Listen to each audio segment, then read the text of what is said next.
કેમ બોલવું તો અમને ઘણી વાર પૂછે કે કેમ બોલાય, શું બોલાય. જી તો શું બોલવા કરતા ન શું બોલવું ને એ ધ્યાન રાખવાનું. વાહ.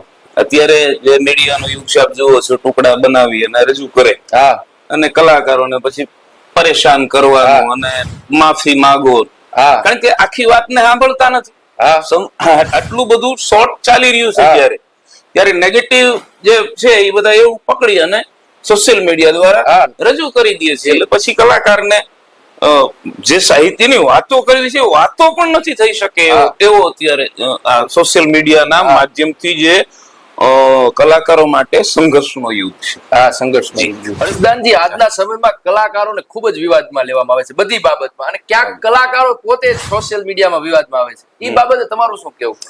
કલાકારોને વિવાદમાં લેવામાં આવે છે જી, તો બધી વાતમાં કલાકાર બોલે એવી એક અપેક્ષા હોય છે જી, પરંતુ એ શક્ય નથી. અમુક બાબતમાં બોલવાનું હોય છે, અમુક બાબતમાં નહીં બોલવાનું. એક બાત કહન કી નાય, ફૂંકે અગ્નિ જલત હૈ, ફૂંકે દીપ બુઝાય. એક કેવો તો ભડકો થાય છે. એકની એક ફૂંક છે ચૂલામાં મારો ભડકો થાય, એકની એક ફૂંક છે દીવામાં મારો એટલે ઓલવાઈ જાય.